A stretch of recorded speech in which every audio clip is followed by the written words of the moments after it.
مولاي صل وسلم دائما أبدا على حبيبك خير الخلق كلهم نبوي سيرت سيد الكونين والثقلين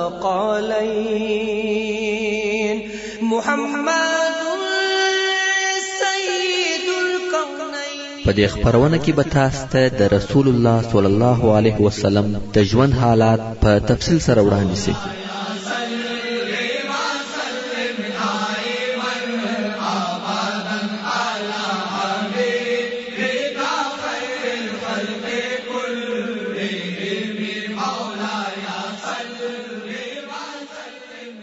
تعليم الإسلام.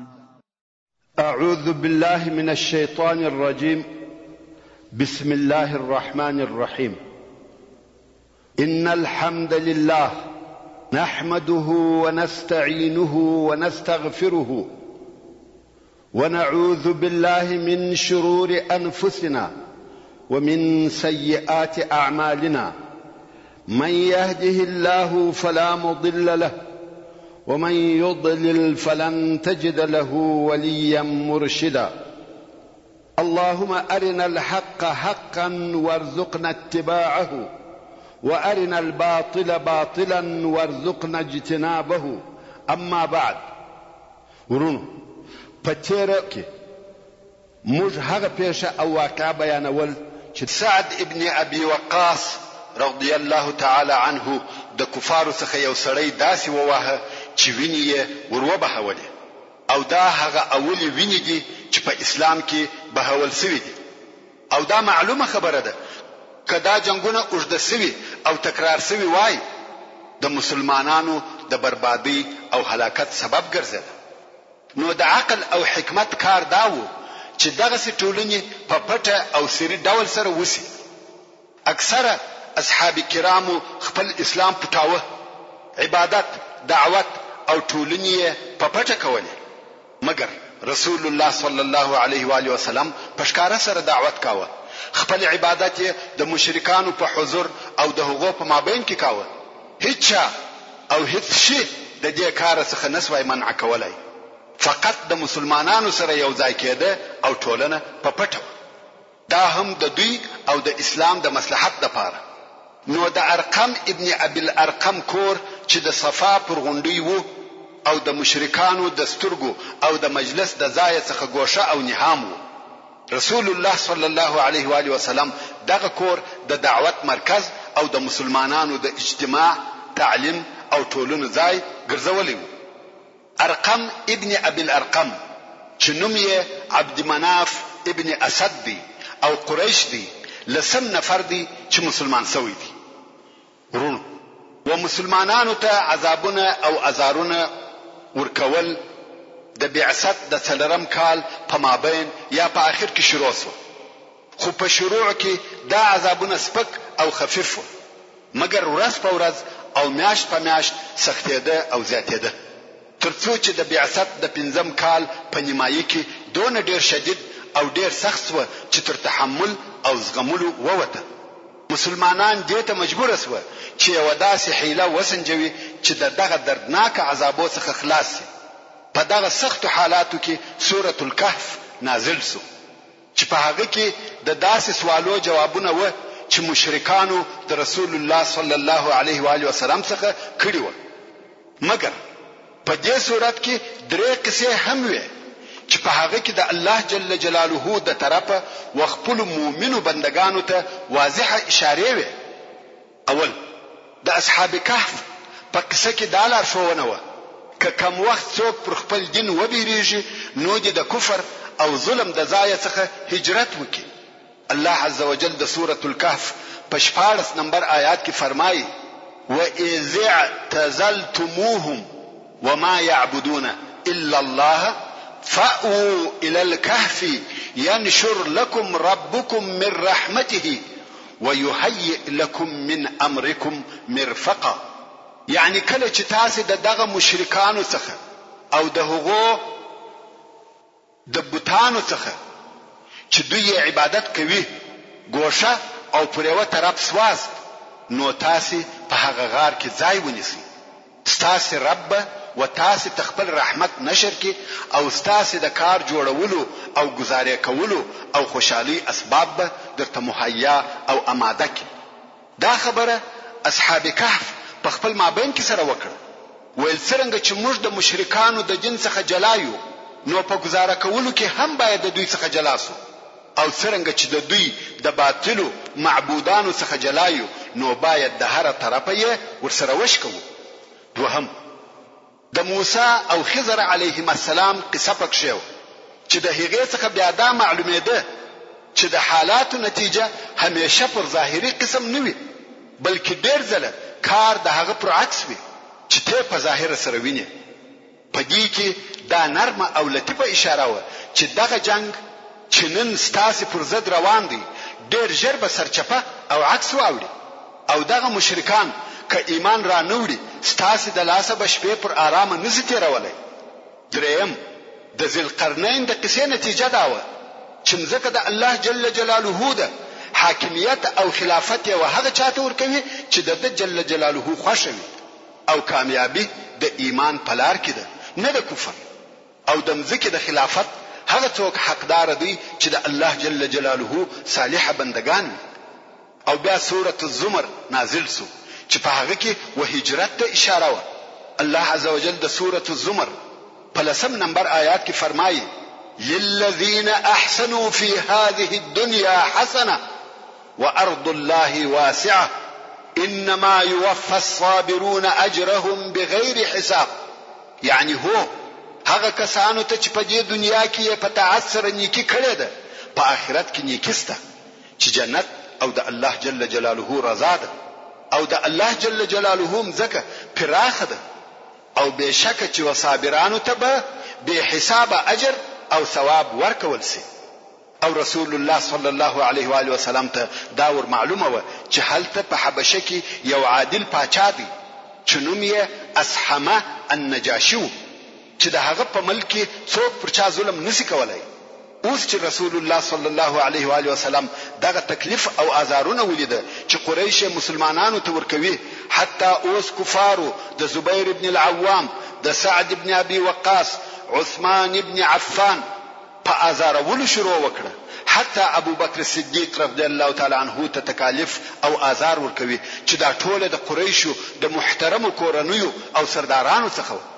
مسلمانان په ډېر تکلیف کې دي او ژوند یې ډېر سخت شو او ویل د چې عذاب ورځ په ورځ زیاتیږي. اصحاب کرام په سختو عذابو او آزارو کې شپې تیروي. نو رسول الله صلی الله علیه و آله وسلم اصحاب کرام ته وفرمایل کستاسې څخه څوک غواړي چې د مکې مکرمې څخه ووځي او حبشې ته هجرت وکړي ولاړ دي سي، ځکه هلته په حبشه کې یو پاچا دی چې د هغه په پاچاهۍ کې پر چا ظلم نه کیږي. د بعثت په 5م کال او د رجب په میاشت کې د اصحاب کرامو اولې ډلې و حبشې ته هجرت وکړي چې دا ډله 12 سړي او 4 ښځې وې چې د دې ډلې مشر عثمان ابن عفان رضی الله تعالی عنه او د سره د زوجه د رسول الله صلی الله علیه و آله وسلم لور رقیه رضی الله عنها ورسره. او رسول الله صلی الله علیه و آله وسلم د دوی په باره کې فرمایي پس له ابراهیم او لوط علیهم السلام څخه دوی هغه اوله کورنۍ ده چې فی سبیل الله هجرت کړی دي. او د رسول الله صلی الله علیه و آله وسلم د اصحابو څخه ابو حذیفه او د هغه شذ زبیر ابن العوام، مصعب ابن عمر، عبد الرحمن ابن عوف، ابو سلمہ او د شذ ام سلمہ، عثمان ابن مزعون.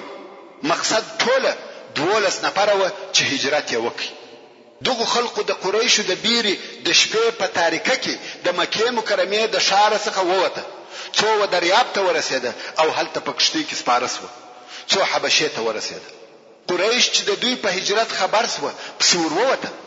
قریش چې د دریاب غاړې ته ورسېده دوی تللي و او مسلمانانو هلته په حبشه کې د نجاشي په شه همسایتوب کې په فارغه زړه د خپل رب عبادت کاوه. ابو بکر صدیق رضی الله تعالی عنه هم حبشه ته هجرت وکړي، خدا هجرت یې پای ته ونه رسېدی ځکه په لار کې پس له 2 ورځې تګ او سفر څخه د احابیش و قبیله ته ورسېدی. دا قبیله د حبشانو قبیله وه چې اصلا دغه خلق عرب نه وه. دا هغه خلق وه چې اصلا دوی حبشان او په جزیرة العرب کې مریان وه او بیا د وخت په تیریدو سره آزاد سوي وه او یوه حصه یې د حبشې څخه راغلي وه. دا ټوله په یوه ځای کې سره راټول سوي وه او ځان ته خاص کلی او منطقه جوړه کړې وه او قبیله الاحابیش ورته ویل کېده، یعنی د حبشانو قبیله. لو او قوي قبیله وه. د دې قبیلې مشر او رئیس یو نفر وو چې ابن دغنه ورته ویل کېده.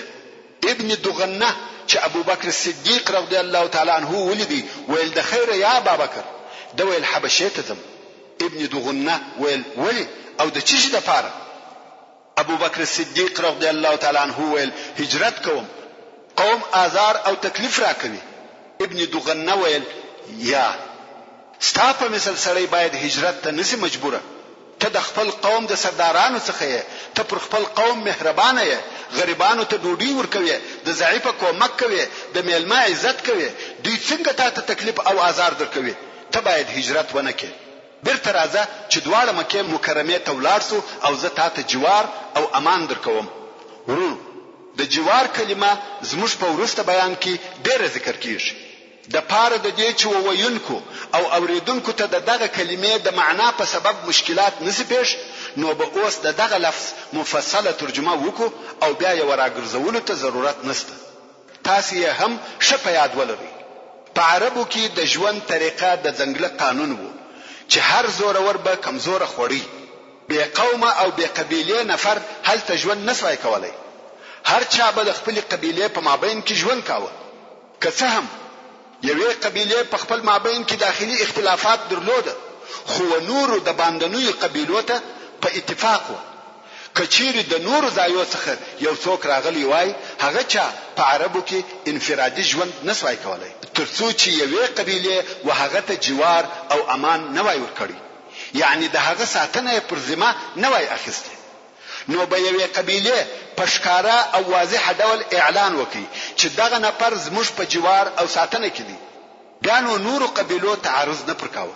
دا یو قسم جوار او بل قسم بیا داسې وو چې یو نفر به په خپل قبیله کې بېکسه وو، ورونه یا اولادونه به نه درلوده، نو د خپل قبیلې څخه په امان نسوای پاتې کېدلی. نو به په دغه خپل قبیله کې د یو قوي نفر څخه جوار وغوښتي او هغه که به د غوښتنه قبول کړه، نو به په قبیله کې اعلان وکړي چې فلانی زما په جوار کې دی. بیا به پر دغه ضعیفه سړي چا تجاوز نه کاوه، ځکه داسې به وګرځېدی لکه د هغه قوي سړي د کورنۍ غړي. نو خلک به یا د ده څخه بیرېدل یا به د هغه مراعات کاوه. هغه ضعیفه به د هغه قوي په سایه کې په امان ژوند کاوه او دغه ساتنې ته جوار ویل کېده، چې موږ په خپل ژبه کې دغه جوار پر ځای پناه استعمالوو، وایو پناه یې ورکړه. نو ابن دغنه و حضرت ابو بکر صدیق رضی الله تعالی عنه ته ویل راځه بیرته مکې مکرمې ته ځو او زه تاته جوار درکوم.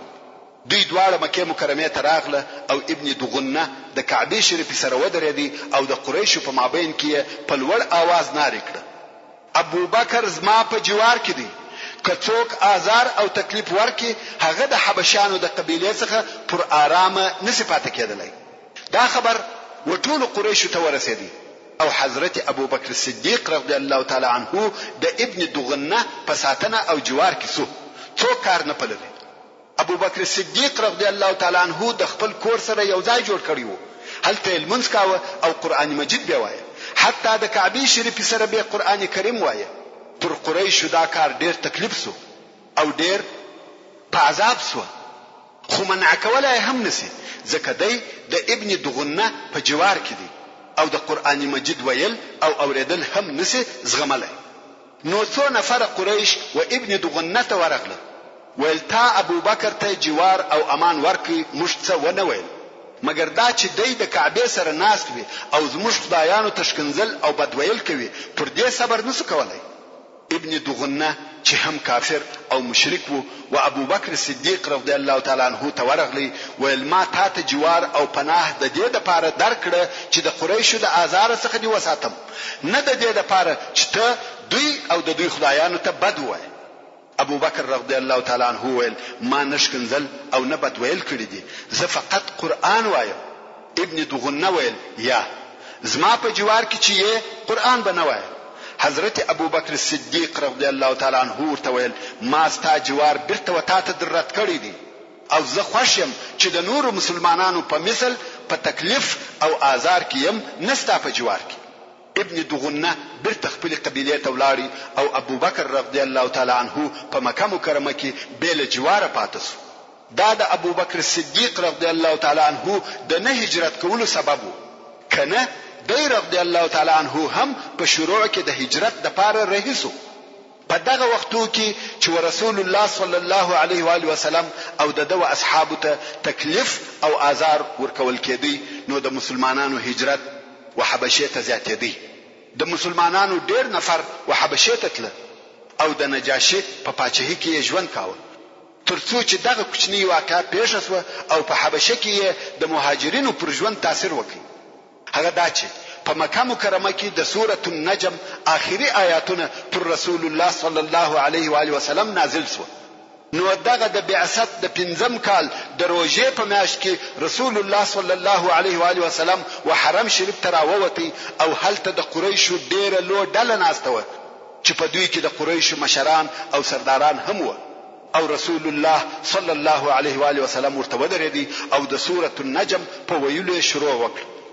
کفارو چې کلام الله تر دغه د مخه په صحیح شکل نو اوریدلی ځکه د دوی پرله پسې کوشش داو چې څوک قران و نوري او همیشه به ځینو نور ته ویل چې قران ما اوري بلکې د محمد صلی الله علیه و آله وسلم د قران ویلو په وخت کې غالمغال شور جوړوي چې نه تاسو واوري او نه بل څوک واوري.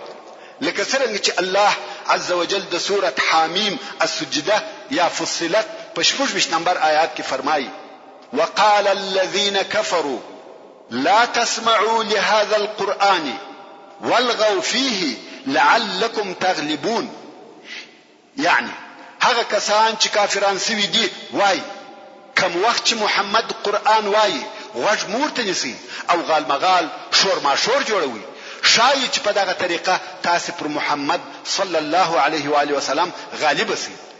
اوس چې کفارو الهي کلام د رسول الله صلی الله علیه و آله وسلم د مبارک خلیه څخه واوریدي هغه خپل دشمنی هیرس و د ځان څخه به خبره دي هر یو په دقت سره غوږ ورته نیولې دي او رسول الله صلی الله علیه و آله وسلم د سوره النجم آخري آیاتونه ورته تلاوت کوي.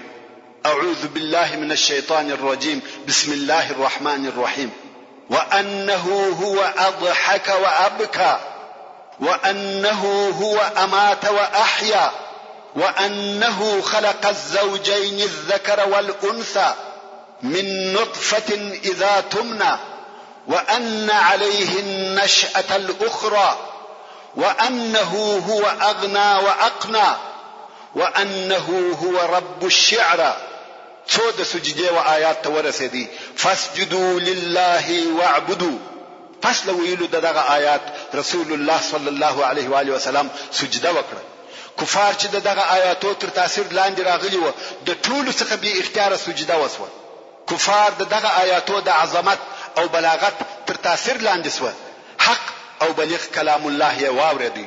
نو د قریش ټولو سردارانو او اهل مکه چې دلته حاضر و ټولو سجده وکړه.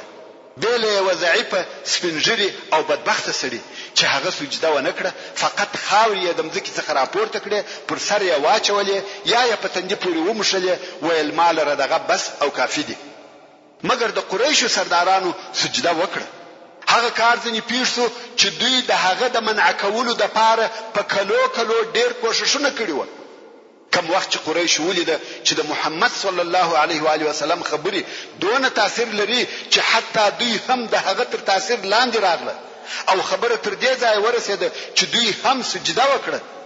دا کار پر قریش ډیر دروند شو. تر اوسه دوی خلق منع کول چې د محمد صلی الله علیه و آله وسلم د خبرو تر تاثیر لاندې نسی او اوس په خپل دوی سجده وکړه. قریش ډیر غمجن و. دا خبر په خلقو کې نشر شو چې قریشو د محمد صلی الله علیه و آله وسلم و خبرو ته یا د محمد صلی الله علیه و آله وسلم د خبرو په واسطه سجده وکړه او د حبشه و مهاجر مسلمانانو ته دا خبر داسې ورسېدی چې قریش ټول و اسلام ته داخل سو، سجده په اسلام بدل سو. هغه کسانو چې دا خبر ومني چې رښتیا هم قریش و اسلام ته داخل شوي دي، نو دغه کال د شوال په میاشت کې برته د حبشه څخه و مکه مکرمه ته را رهي سو. ځکه دوی ویل قوم ایمان راوړي او تر دې وروسته موږ ته آزار نه راکوي، نو موږ ولې ژوند په هجرت کې او د رسول الله صلی الله علیه و آله وسلم څخه لري تیرو. ورونو تاسو پوهیږئ چې هجرت په خپل د عذابو او دردو د اقسامو څخه یو قسم درد او عذاب دی چې د دین په لار کې دغه مهاجرینو قبول کړی وو. اسلامي هجرت د آزارو څخه تېښته او د راحت طلبول نه دي، بلکې یو تکلیف په بل تکلیف سره بدلیږي تر څو چې د الله عزوجل د طرفه نصر او بری راځي. او ته پوهیږې چې په هغه وخت کې مکه مکرمه هم دارالاسلام یا اسلامي ملک نه و چې یو څوک وایي چې اصحاب کرامو څنګه دارالاسلام پرېښاوه او د خپلو ارواحو د ساتنې دپاره د کفر ملک ته ولاړه. په هغه وخت کې مکه مکرمه او حبشه او نور ملکونه ټول سره یو شی او د کفر ملکونه و. او په دغه ملکو کې چې په هر یو کې د اصحاب کرامو د دین او دعوت لپاره اسانتیا و، هغه د دوی د استوګنې ډیر وړ او لائق و. او دا چې څوک د یو اسلامي ملک څخه و بل اسلامي ملک ته هجرت کوي، په هغه کې درې حکم دي. د یو اسلامي ملک څخه و بل اسلامي ملک ته چې هجرت کوي، په هغه کې درې حکم دي. یا دا چې دغه هجرت واجب دی، یا دا چې دغه هجرت مباح دی، یا دا چې دغه هجرت حرام دی. اول د خپل ملک او وطن څخه و بل اسلامي ملک ته هغه وخت هجرت واجب دی چې مسلمان په دغه خپل ملک کې اسلامي شعائر لکه المنځ، روژه، اذان او حج نشي ادا کولای. دوهم د خپل وطن څخه بیا هغه وخت و بل اسلامي ملک ته هجرت مباح او جائز دی چې په دغه خپل ملک کې داسې تکالیف ورسیږي چې د ژوند ورترخوي، نو دته دا جائز او روا ده چې دغه خپل ملک څخه و بل اسلامي ملک ته هجرت وکړي. دریم هغه وخت بیا هجرت حرام دی چې د په هجرت سره د اسلامي واجباتو څخه یو واجب پاتې کیږي او بل ده بل څوک هغه نشي پرځای کولای. دا د هجرت په متعلق یو څه حکم وو. برته خپل قصې ته راګرځم. نو مهاجر اصحاب کرام د دې خبر په اوریدلو چې ټول قریش و اسلام ته داخل سو، د حبشه څخه د مکه مکرمه پر طرف را رهي سو. کوم وخت چې مکه مکرمه ته دونه نږدې سو چې د یو یا 2 ساعتو لار پاتې و، دوی ته د هغه خبر واقعات ور معلوم سو او پوسوه چې هغه د آیاتو د عظمت تاثیر وو چې قریش سجده وکړه. په حقیقت کې نه قریش ایمان راوړی دي او نه مسلمانان سوي دي. نو څوک برته د هغه ځای څخه وحبشه ته وګرځیده او ځینې په پټه یا د قریش څخه د یو چا په جوار کې و مکه مکرمه ته داخل سو. او دلته په مکه مکرمه کې پر دغه راغلو کسانو او عام مسلمانانو عذابونه او آزارونه نور هم زیات سو. قریش ته دې خبر ډیر زور ورکړی وو چې مسلمانان د نجاشي په همسایتوب کې آرام او هوسا ژوند کوي، او رسول الله صلی الله علیه و آله وسلم د مسلمانانو د پاره بل چاره نه لیده بل دې څخه چې دوهم وار بیا د حبشه د تګ مشوره ورکړي. او دغه دوهم وار هجرت تر اول وار ډیر سخت او مشکل وو، ځکه دا وار قریش ورته ویش او بیدار وو او دا یې اراده و چې هجرت ته به نه پریږدو. خو بخت د مسلمانانو ملګری وو او الله عزوجل دا سفر ورته آسانه کړی. د مخه تر دې چې قریش پسور ورسیږي، مسلمانان حبشه او نجاشي ته رسیدلی وو او په دې وار کې د نرانو څخه 3 نفر هجرت وکړي او 19 یا 19 شذ هم ورسره وي. د حبشه و مهاجر مسلمانانو ته د قریشو چم او حیله. ورون د مکه مکرمه مشرکان په دې ډېر خفه او ناراضه و چې مهاجر مسلمانانو د خپل دین او ځانو د پاره د امان ځای پیدا کړي. نو غواړي چې هغه مسلمانان هم په یو طریقه سره مکه مکرمه ته راولي، ځکه چې هغه مسلمانان د دوی د آزار څخه فارغ وو او قریش په دې نه خوښ چې اوسه مسلمانان به تکلیف او به آزار پاتې شي.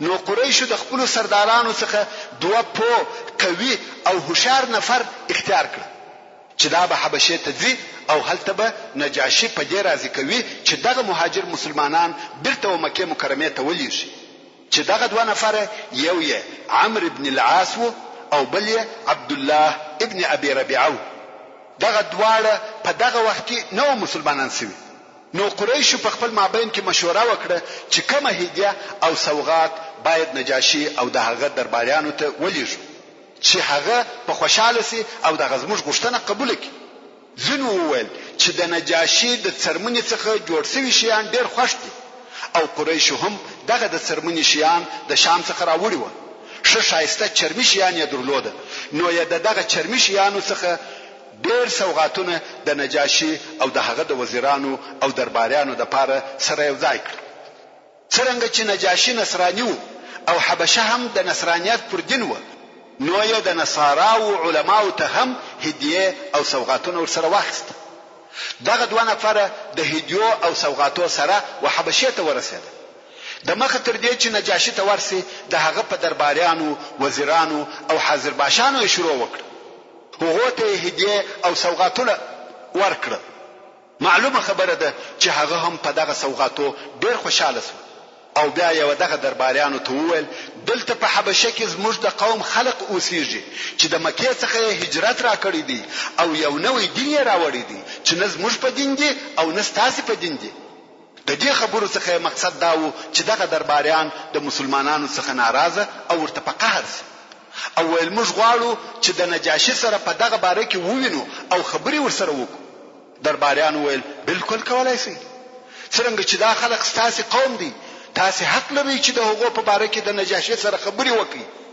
درباریانو وعده ورسره وکړه چې دغه ملاقات د پاره به د دوی کومک کوي څو دغه دوه نفر د قریشو نمائندگان د نجاشي و دربار ته ورغله هغه راوړي سوغاتونه و نجاشي ته ورکړه نجاشي هم ډېر په خوشاله شو او بیا دغه دوه نفرو د مهاجر مسلمانانو په باره کې خبرې شروع کړې ویل ایها الملک زموږ د ملک او وطن څخه ستاو وطن ته یو څو بعقل ځوانان راغلي دي چې د خپل قوم د دین څخه اوښتي دي او ستا په دین کې هم نه دي داخل شوي بلکې یو بل نوې دین یې د ځان څخه جوړ کړی دی چې نه موږ پیژنو نه ته او د دوی د قوم مشرانو چې د دوی پلرونه دي یا اکاګان دي موږ وتاته د دوی په باره کې را لېږلیو چې ته بیرته و دوی ته ورولېږې ځکه هغه د دوی ښه څارنه کولای شي او د دوی پر غلطیاو ښه خبر دي درباریانو ویل رښتیا وایي هغه کسان و دوی ته ورتسلیم کړه چې خپل وطن او قوم ته بوزي نجاشي ویل زه ظلم نکوم ستاسو خبرې مې د هغو په باره کې واورېدې خو غواړم چې د هغو خبرې هم واورم بیا وروسته حکم کولای شم دلته درباریانو بیا مداخله وکړه ویل موږ دوی پیژنو دوی په خپل قوم کې معتبره او د عزت خاوندان دي دوی حق او رښتیا وایي نجاشي ویل یا دا ظلم دی چې د یو طرف په خبرو پر هغه بل طرف حکم وکم حتما باید د هغه بل طرف خبره هم واورم واقعا نجاشي عادل او رسول الله صلی الله علیه و آله وسلم د مخله د هغه په باره کې مسلمانانو ته ویلي و چې حبشه ته هجرت وکړي هلته یو پاچا دی چې د هغه په ملک کې ظلم نه کیږي که څه هم نجاشي مسلمان نه و مګر ظالم هم نه نو نجاشي پر دې ټینګار وکړي چې تر هغه حکم نظم کولای څو د هغه بل طرف خبري وانورم او په حدیث شریف کې راغلی دی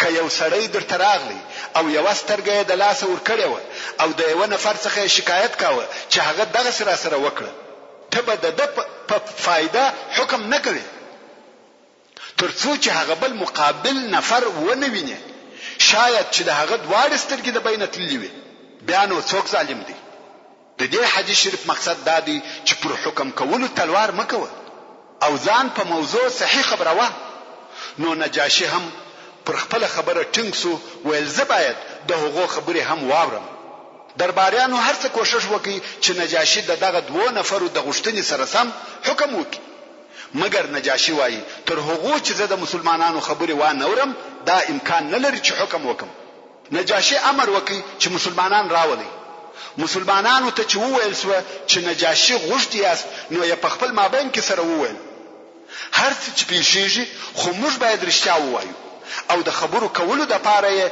جعفر ابن ابي طالب رضی الله تعالی عنه خپل مشر وټاکي. اوس چې مسلمانان د نجاشي دربار ته ورغله، تعلیم الاسلام نجاشي ورته وویل دا څنګه دین دی چې تاسو په هغه کې د خپل قوم څخه جلا سوي یاست، نه زما په دین کې داخل سوي یاست او نه په بل داسې دین کې چې هغه د مځکې پر مخ موجود وي. جعفر ابن ابي طالب چې د مسلمانانو د طرفه خبرې کوونکی وو ویل ایها الملک، موږ یو جاهل قوم وو چې د بوتانو عبادت مو کاوه، د مړه سوي حیوان غوښې مو خوړلې، بد او فاحش کارونه مو کول، صله رحم مو قطع کول، یعنی پر دوستانو مو رحم او شفقت نه کاوه، د همسایه سره مو بد کول، په موږ کې قوي ضعیف خوړی. زموږ دغه حال وو چې الله عز وجل و موږ ته یو رسول زموږ څخه راولېږي چې موږ ته د هغه نسب، صداقت، امانت او پاکي را معلوم وو. موږ یې ویوه الله او د هغه و عبادت ته راوبللو او ویل هغه شیان پرېږدئ چې تاسې او ستاسې پلرو یې بې له الله عبادت کاوه چې هغه د ډبرو بوتان وه، او موږ یې په رښتیا ویلو د امانت په بیرته ورکولو، په صله رحمي، په ښه همسایه‌توب امر کړو، د آزار او وینو بهولو، د فواحش او درواغ ویلو، د یتیم د مال خلول څخه منع کړو، او موږ امر کړو چې یوازې د یو الله عبادت وکړو، هیڅ شریک ورته ونه نیسو. موږ په لمانځه، په زکات او په روژه نیولو امر کړو. جعفر رضی الله تعالی عنه هغه کارونه چې اسلام په امر کړی و یو یو ورته بیان کړي. نو ویل موږ د تصدیق وکړي او پر دمو ایمان راوړي، د ده او د هغه شیانو متابعت مو وکړي چې د الله عز وجل د طرفه را تراوړي و. نو یوازې د یو الله عبادت کوو او هیڅ شی د الله شریک نه بولو. هغه شیان حرام بولو چې پر موږ حرام کړی سوي دي، او هغه شیان حلال بولو چې راته حلال سوي دي. زموږ قوم پر موږ تیری او تجاوز وکړي، عذابونه یې راکړه، په خپل دین کې په تکلیف کړو. غواړي چې موږ بیرته د الله جل جلاله د عبادت څخه د ډبرو د بوتانو عبادت ته ورکش کړي، او هغه خبيث شیان چې موږ حلال بلل بیا حلال وبولو. نو کم وخت چې ظلمونه را باندې وکړه، عذابونه یې راکړه، ځکه یې را باندې تنگ کړه، کوشش کوي چې زموږ د دین په مابین کې جلاوالي راولي.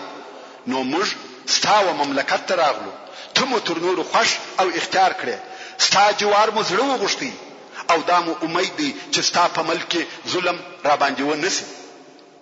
نجاشي پوښتنه وکړه، ویل آیا ستا سره د هغه څه څخه یو شی سته چې د الله عز وجل د طرفه څخه یې راوړی دی؟ جعفر رضی الله تعالی عنه ویل هو. نجاشي ویل راته وایه. جعفر رضی الله تعالی عنه د سوره مریم څخه هغه آیاتونه ورته تلاوت کړه چې د زکریا او یحیی علیهم السلام قصه پکې بیان شوی و. نجاشي دونه وجړل چې ژره په اوښکو لندس و، او د نصارا او علماو چې اساقفه ورته ویل کیږي هم د قران مجید په اوریدلو وجړل. سبحان الله، دا نصارا دي د قران مجید په اوریدلو ژاړي او تاثیر پر کوي. موږ مسلمانان ژاړو خو نه عمل هم نه پکوو. دا څونه بدبختی ده، او دغه مذلت د دغه کار نتیجه مو دغه ذلت دی چې دا موږ په اخته یو. او بیا نجاشي ودوی ته وویل والله دغه کلام او هغه کلام چې عیسی علیه السلام راوړی دی دواړه د یو طاقه یا کلکین څخه راوتلي دي. رښتیا هم دواړه د یو رب او الله عز وجل کلام دی. او دغه د زکریا او یحیی علیهم السلام قصه د نصاراو سره موجوده و، مګر د قران مجید الفاظ او د بیان طریقه معجزه ده. پر نجاشي ډیر تاثیر وکړي. او بیا یو عمرو بن العاص او عبد الله ابن ربيعه مخ ورواړوي، ویل یا والله هیڅ کله به وتاسو ته در تسلیم نکم. او بیا نجاشي او مسلمانانو ته ویل ورځي پیغام کښن والله وقريش ته مو هیڅ کله نه ور تسلیموم. ورسته عمرو بن العاص او عبد الله ابن ربيعه د نجاشي د دربار څخه ناکامه ووتل، مګر عمرو بن العاص چې ذکی او هوښیار سړی وو په دغه یو وار ورتګ نو قانع او فکر وهي چې وحیله او چم جوړ کی. پس له فکره دا فیصله وکړه چې دوهم وار بیا نجاشي ته ورسي. که څه هم عبد الله ابن ربيعه ورته وویل دا کار مکوه، دغه مسلمانان که څه هم زموږ مخالفه دي خو زموږ اقربا دي. مګر عمرو پر خپل رایه ټینګ و. سبا بیا د نجاشي و دربار ته ورغلی او ویل ایها الملک، دغه کسان چې تا په خپل مځکه کې د سکونت اجازه ورکړې ده دوی د عیسی علی السلام په باره کې ډېرې لوی خبرې کوي. نجاشي ویل د هغه په باره کې څه وایي؟ عمرو ویل په خپل دوی را وغواړه، پوښتنه ځینې وکړه چې دوی د عیسی علی السلام په باره کې څه وایي. نجاشي دوهم وار بیا مسلمانان وروغوښتل. مسلمانان پوه شوه چې قریشو بیا حیله او چم جوړ کړی دي او په خپل مابین کې مشوره او فیصله وکړه چې د نجاشي د هرې پوښتنې جواب به په رښتیا او حق ویلو سره ورکوو، ځکه چې حق همیشه کامیاب کیږي. کوم وخت چې د نجاشي و دربار ته ورغله، نجاشي پوښتنه ځینې وکړه چې تاسې د عیسی علی السلام په باره کې څه وایاست؟ جعفر رضی الله تعالی عنہ ویل موږ د عیسی علی السلام په باره کې هغه څه وایو چې زموږ نبی صلی الله علیه و آله وسلم را تراوړی دی، چې هغه عبد الله، رسول الله، روح الله، کلمت الله دی.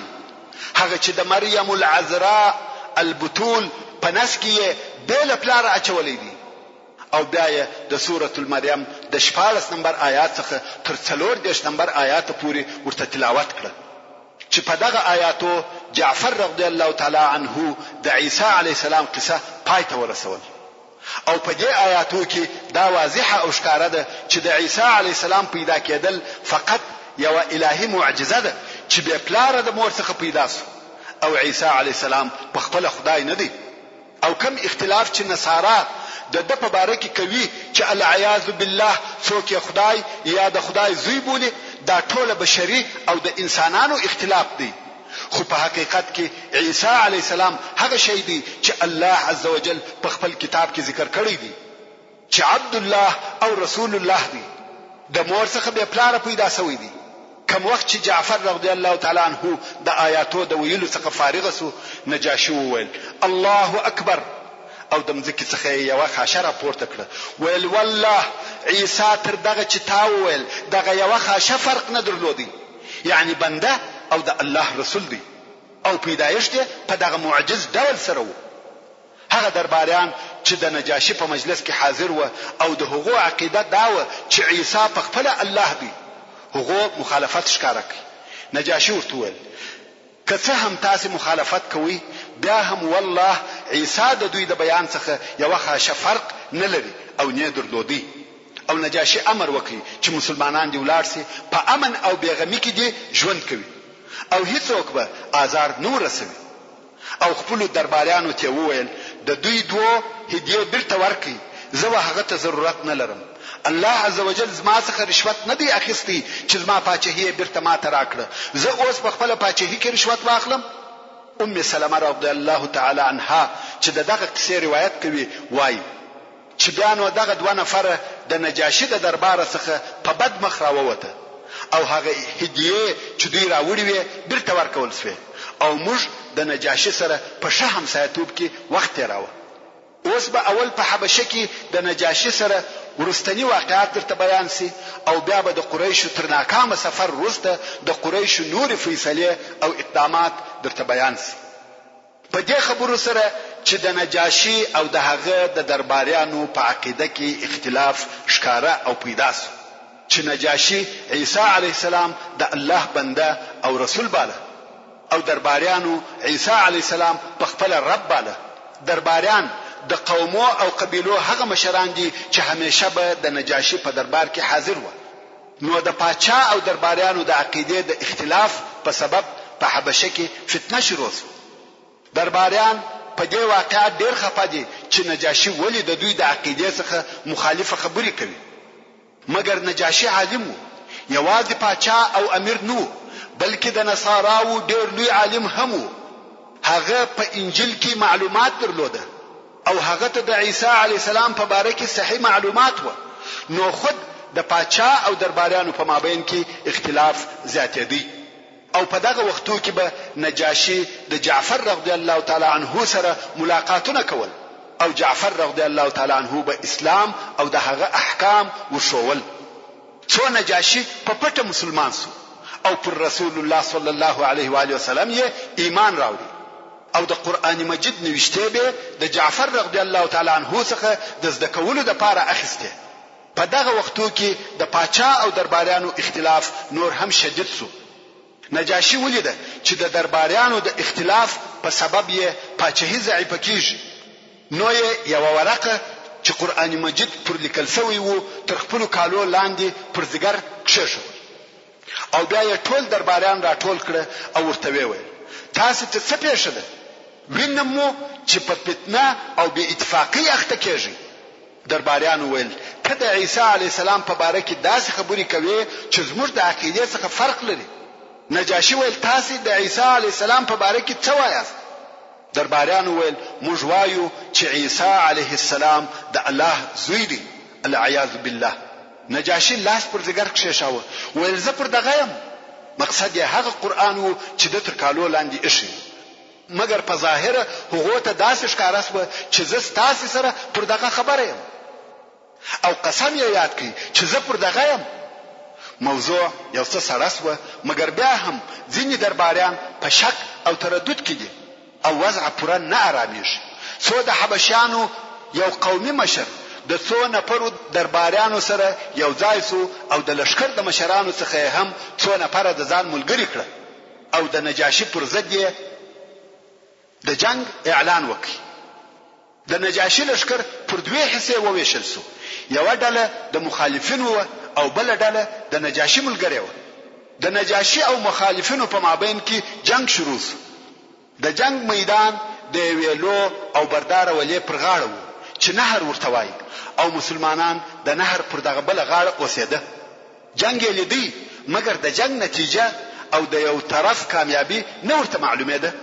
نو مسلمانانو وویل څوک به د جنگ خبر او نتیجه مشتراوړي چې څوک کامیاب کیږي او څوک ماته خوري. که نجاشي کامیاب سو موضوع په خیر ده ځکه هغه زموږ پر طرف دی، او که مخالفین کامیاب سي نو زموږ ژوند په خطر کې دی. زبیر ابن العوام رضی الله تعالی عنہ چې په دغه وخت کې قوي ځوان وو، هغه ویل دا خبر به زه درته راوړم، مګر واله ډېر لو او بردار ده.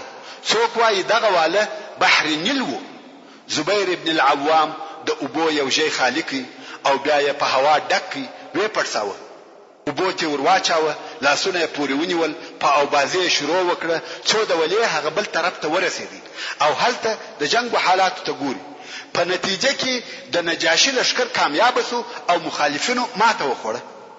زبیر ابن العوام رضی الله تعالی عنہ د هغه جی په کومک بیرته په دغه لوی نهر کې راغلی او مسلمانانو ته د نجاشي د کامیابی زیری راوړي او نجاشي د مرګ تر وخته پر اسلام پاتې شو. کوم وخت چې بیا په ورسته کې نجاشي رضی الله تعالی عنہ وفات شو، جبرئیل علیه السلام د هغه د وفات خبر ورسول الله صلی الله علیه و آله وسلم ته راوړي او رسول الله صلی الله علیه و آله وسلم پر هغه د غائب د جنازې منځ ادا کړ او صلات الغائب پر هغه چا کیږي چې پر هغه د جنازې منځ نه وسوي، مګر هغه څوک چې پر هغه د جنازې منځ سوي وي پر هغه مړي د غائب د جنازې منځ نه کیږي او پر نجاشي د جنازې منځ نه وسوي ځکه هغه په نصاراو کې وو او خپل اسلام یې پټاوه. نو رسول الله صلی الله علیه و آله وسلم او اصحاب کرامو د غائب د جنازې منځ پر نجاشي ادا کړ. دا د نجاشي د اسلام قصه او هغه واقعي چې مهاجر مسلمانانو ته په حبشه کې پیښ شوی وي. اوس به بیرته مکه مکرمه ته راسو.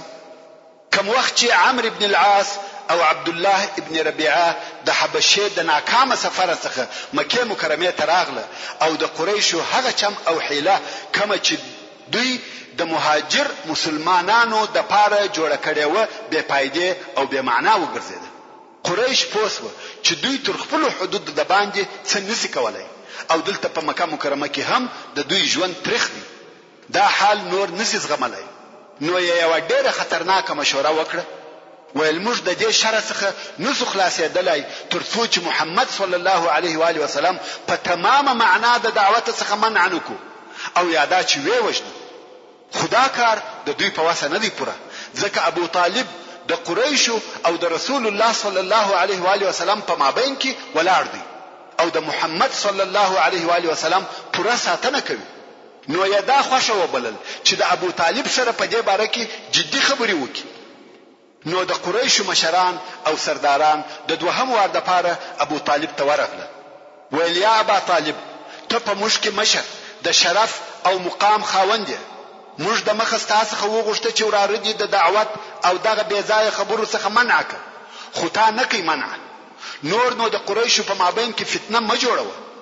په والله موږ پر دې نور صبر نشو کولای چې موږ پلرو ته دې بد ویل کیږي، پر الهو مو عیبونه ویل کیږي، دین مو چټي او بیکاره بلل کیږي. یا دې زموږ څخه منع کړه او یادا چې ته او دی دواړه زموږ مقابل طرف یاست. نو موږ تر هغو آرام نکښینو چې یو دغه دوه ډلو څخه هلاک نشي، یعنی یا موږ مړ نشو یا تاسو ونه وژنو. ابو طالب ته دا وعده او تهدیدونه لوی او خطرناک معلوم شو او پوسو چې د نور قریشو او د عبد المطلب د اولادې په مابین کې فتنه جوړیږي. نو یې رسول الله صلی الله علیه و آله وسلم را وغوښتي او ورته ویل ای وراره ستا قوم ستا څخه شکایت لري او ما ته راغله دغه او دغه راته ویل. نو زما او د خپل ځان د ساتنې فکر وکړه او پر ما دونه بار مې یږده چې زه طاقت نه لرم. دا موضوع باید حل شي، یا دا چې ته چپ شې او یا بل لار وسنجو. دا نه ده صحیح چې خبره دغه صفاته وي او په آخر کې لو فتنه جوړ شي. محترم ورونو، زموږ د بحث پاتې حسابه ان شاء الله تعالی پراتونکو کې واوري. سبحان ربك رب العزة عما يصفون وسلام على المرسلين والحمد لله رب العالمين. أتاك المركز الصيفي فحياك فحياك أتاك بكف د انسان تر ټولو لوی ضرورت تعلیم أتاك المركز الصيفي فحياك او تر ټولو غوره تعلیم اسلام. بكفه الخيرات إلى الخيرات اوس له تعلیم الاسلام رادیو څخه صحبه الأخيار جدوا للعلا سعيا ينادي 90.1 FM کندهار.